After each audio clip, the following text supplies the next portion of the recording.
Hallelujah. Praise the Lord. Really excited to be back here after a long time. And as you all know, that God gave an opportunity to me and my wife to go and teach in Rema Chandigarh. So we were there for first week. Then we went back. They called us again. Come back again. We need you again. We want you to teach another subject. It was very powerful. God gave me some powerful revelation also in teaching. So the first time I was teaching the Great Commission, and the next time I got to teach pulpit ministry or homiletics. Basically, it's how to prepare a sermon. But today, I was morning when I was getting ready, I was thinking what should I be sharing? What is it that God wants me to share with you all? And I got these three words, and these words are very important. The first is decision. So it's always good if you make notes because we can remember. Uh, then the second is direction. First is decision, second is direction, and the third is destiny. Actually, the decision that we make in our life gives us the direction for our life to find the destiny that is there. So we all are destined for something, right? But how do we get there? Is by making the right decision.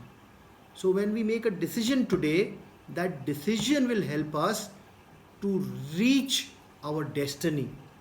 Because let's say we want to go to Mumbai, okay? But we want to go to Mumbai. So we all know Mumbai is in south of India, right? But so we made a decision. We want to go to Mumbai. But what happened is that we go from here to Calcutta, right? And from Calcutta we go to Dhaka. So we've taken the wrong direction, So we need the right direction. Now, many of us, we use Google Maps. How many of you use Google Maps? A lot. Sometimes to find Google Maps where you want to go, where you want to be. The same way to find what God has put for us. See, one thing I must tell you, that if we can only know what God has planned for us, what is God's plan for our life, the first thing and the most important thing is to find out God's plan for our life. And how can we find out God's plan for our life? First is by submitting to God. That decision to make. I'm telling you that I when I was young and when I was in school, I made some wrong decisions. And when I make those wrong decisions, my direction of life changed. Okay? And when my direction changed, my destiny, I went further away from my destiny. Okay? My destiny is to serve God, right? But what happened is, because I made the decision wrong, I did not know that God called me. If I knew that God called me, and I would start working on that every single day, what happens is, I've read many times, it says 365 days. So every day if you make one change, you will make 365 changes in your life, right? Now, I'm just sharing with you, and in the next 1000 days, I will be 50 years old. It's a lot.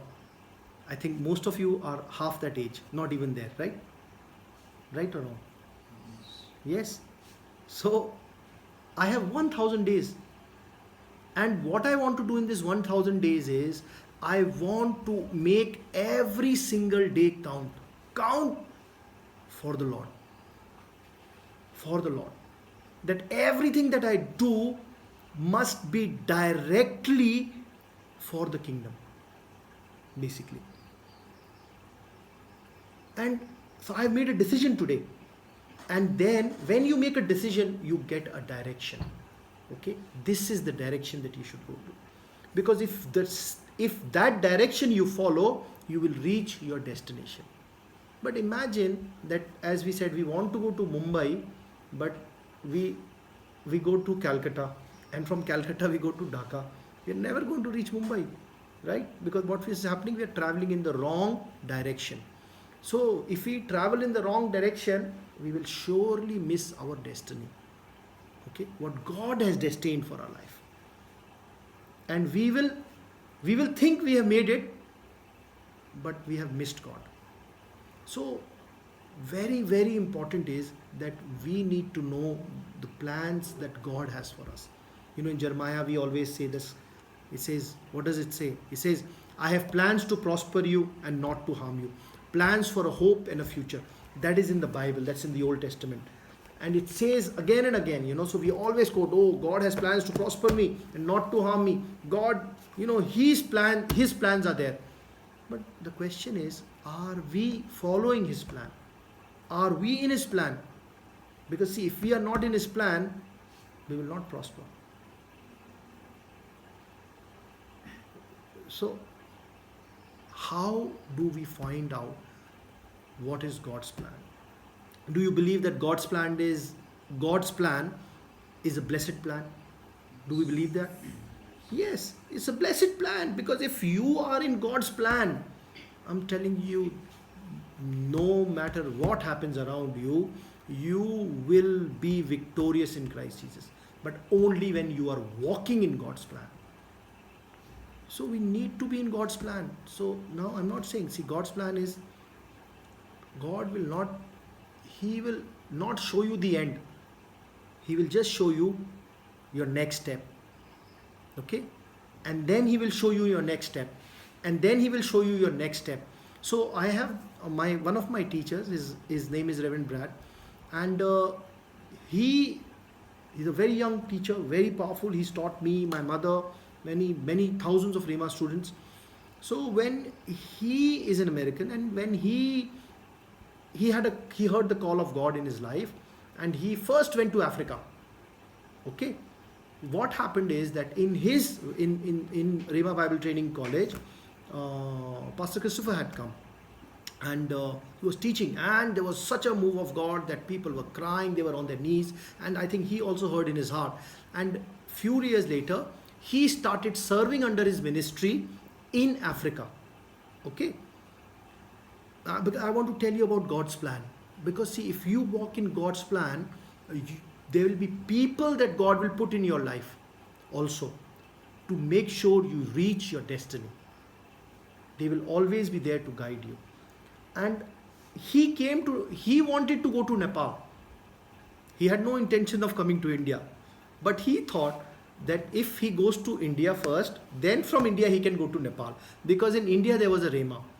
So he came to Rhema Nagpur Bible Training College, sorry. And he came there, and because he was a teacher, he started teaching there. But when he was there, he found his wife there in Rhema. He heard from God that she's the person that he should marry. She was an Indian girl, and he married her. And when he married her, he stayed back as a missionary in India. Okay. Now, how do you say? So I'm just telling you, he wanted to go to Nepal, right? Many years later, in 2006, the year he was there, my wife was also there as a student in 2006. And in 2010, I was his student. And when I was a student in 2010, I started working on a crusade in Nepal. So he did not go to Nepal, but in 2011, God sent me to Nepal, and he guided me what to do in Nepal. So you see, there was a decision. So I had to make a decision in life to serve God.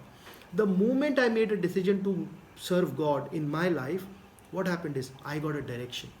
What was the direction? I left everything that I was doing, and I went to Rhema Bible Training Center to study for 4 months. And when I reached there, so did God show me that I'm going to go to Nepal? No. I did not know. Because if I would have known, that after going there, I'm never going to do, do what I was doing, maybe I would have not gone. Okay? But always remember, when we are in God's blessed plan, He always has plans to prosper us. Sometimes we think, oh, why this is not working for me, or why that is not working for me. We need to check, are we in God's plan? See, God's plan is not easy. Understand? He Himself did not have an easy way. Jesus did not have an easy way. What did Jesus say in the garden? What did He say? If this cup could pass, if this could pass, He said, no, Lord, not my will, but your will be done in my life. So always understand, we need to be ready. We need to be ready to say yes to God and His call.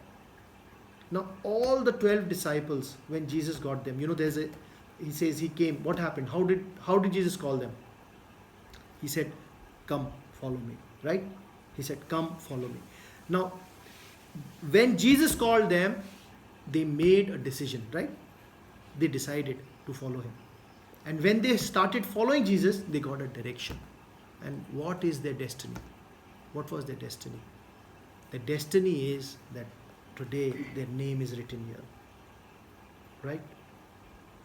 It's here, mentioned here. There was also one who came and he asked Jesus that, I want to follow you. What should I do? And Jesus said that whatever you have, you sell it and give it to the poor and come and follow me. But this man had a lot of wealth. What he did? His heart was grieved because he's too much, and he did not follow Jesus. Remember?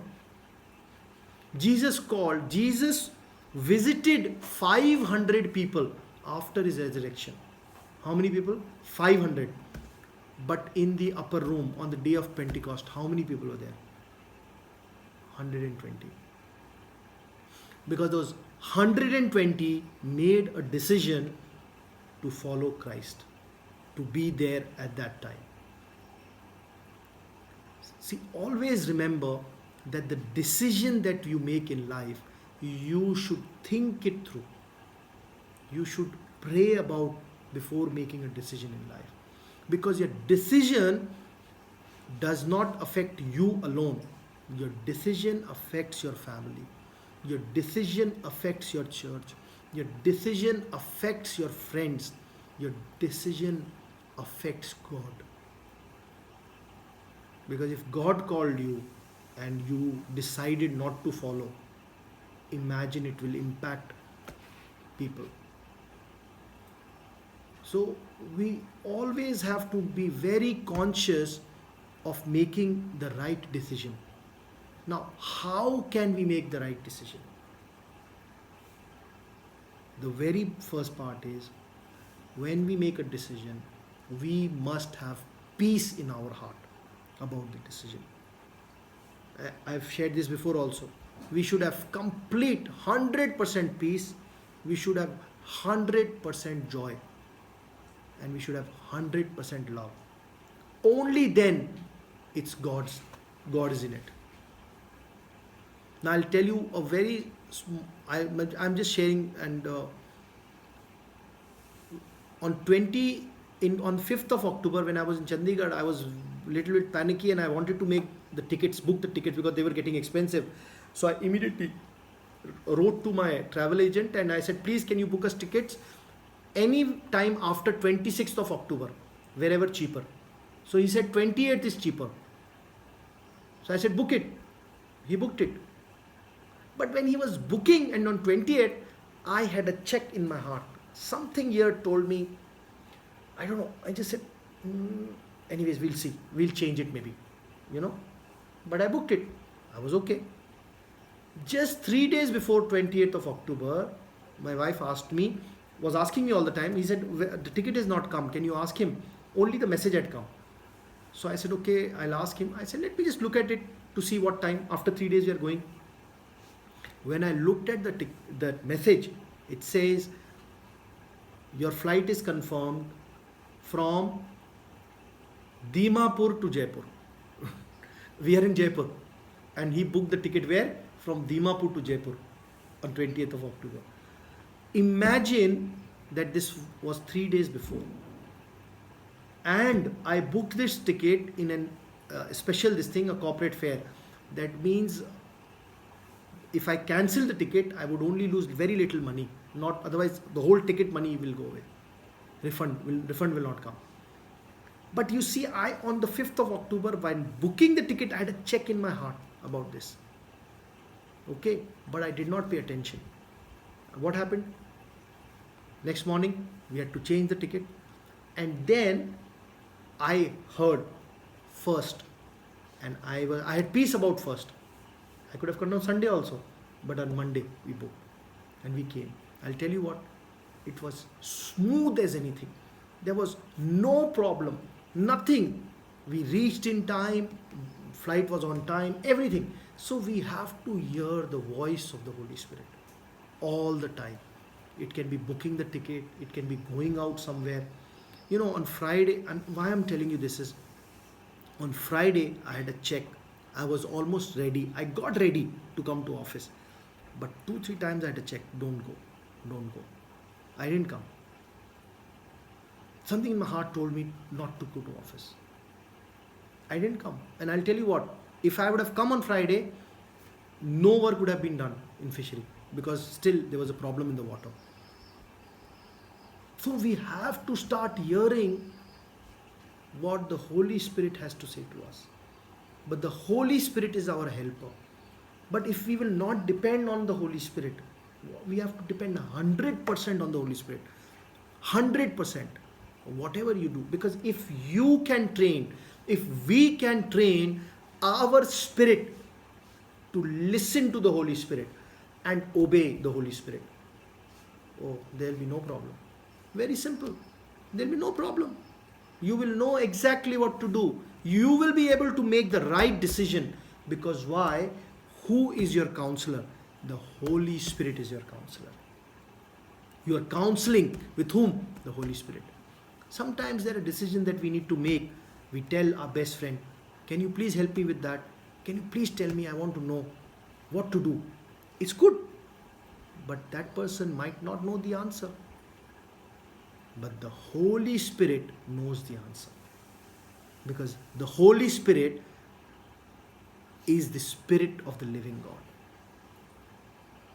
Understand, we have power within us, but we are not using.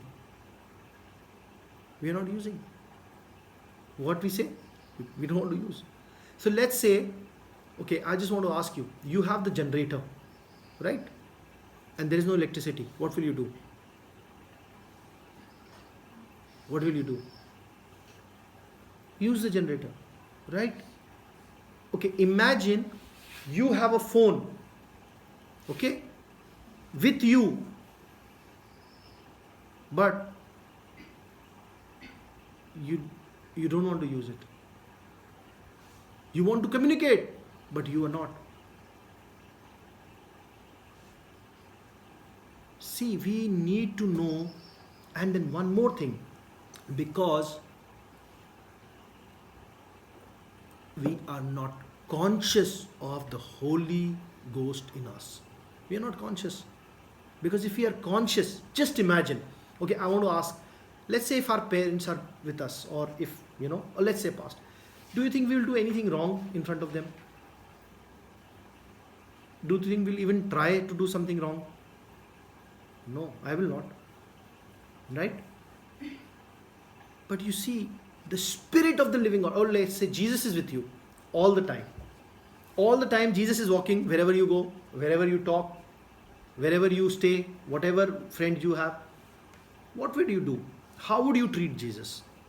Or let's say, how would we treat Jesus? How? With respect, right? Right or wrong? Yes. We will be conscious of Jesus' presence, right? Jesus is there. We'll be like, we'll be up, we'll be more conscious. The words that we speak, the thoughts we have, right? The deeds that we do. But we don't do this with the Holy Spirit. And there is no difference, because Jesus said, I will go and I will send. I will not leave you as orphans, but I will send you the promise of the Father. What is the promise of the Father? The Holy Spirit. Jesus told his disciples, I am going and I will send you the Holy Spirit. Why did Jesus send us the Holy Spirit? So the Holy Spirit can counsel us, strengthen us, help us. Holy Spirit is our advocate, is our counselor, is our helper, is our strengthener. But we are not using it. We are just simply not even conscious that the Spirit of the living God is living inside of us. And when we are not conscious of the living God living inside of us, we will lead a life of defeat. We will lead a life of depression. We will lead a life of, I don't know. We will not lead a victorious life. And the worst part is, you have the greater one in you. You have the mighty Holy Spirit living inside of you, and you are not communicating with the Holy Spirit. Because the Holy Spirit will tell you things to come. The Holy Spirit will show you things to come. The Holy Spirit will guide you in all things. In all things. I can open scripture after scripture, but I'm telling you this. And he says, he who is led by the Spirit of the living God. Those are sons of gods. Right? God. When you're led by the Spirit of the Holy Spirit. When you are led by the Holy Spirit. How many times do we give the Holy Spirit the chance to lead? We are only trying to lead the Holy Spirit wherever. It's like holding the Holy Spirit and you're taking it everywhere.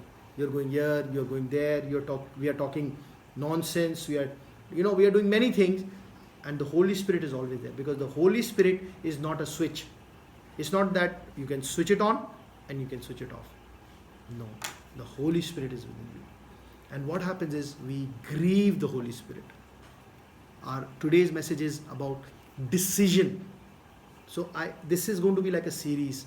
So today is only decision. Okay, we will not take long. We want to keep it very crisp, short. Today we'll talk about decision. The decision that we need to take in our life. And how can we take that decision? Because our decision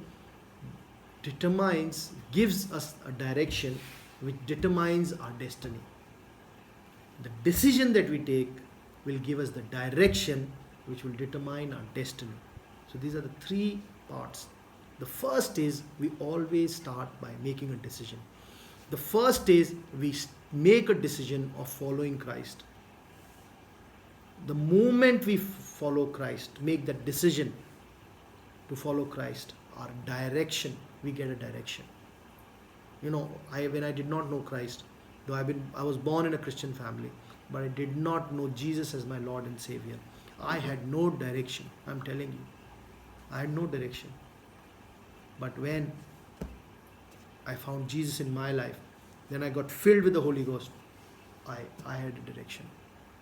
What was the direction? What was the next step? The next step was for doing whatever I was doing in the world. I left everything as it is, and I left and went to Rhema Bible Training College to serve God for 4 months. That was my only direction. No other. Jesus did not show me that you will go to Nepal as a missionary. Jesus did not show me that I will go to 13 nations. But I only got first place, Nagpur. I went there. When I was there, I got another direction. What was the next destination? Nepal. I went there, served God, did whatever God called me to do, came back. Right? And I'm telling you that journey is going on. He gives me a direction. He gives me the location of that place. Go. We go all the time. I would really encourage you, start making decision. But before you make the decision, counsel with the Holy Ghost, the Spirit of the living God. Become conscious of the Holy Spirit. I want to ask you a question. How many of you are filled with the Holy Spirit? With evidence of speaking in tongues? Yes, yeah. If you're proud, lift up. Lift up. Now I want to encourage you. How much do you spend time in praying in other tongues? We all need to spend as much time as we can praying in the Holy Spirit. Because when we pray, what happens? He says, he who speaks in an unknown tongue does not speak to man but speaks to God alone. Right? So we are speaking, we need to speak directly. We are speaking. It's not that God doesn't understand English. But the one thing is, Satan does not understand the unknown tongue.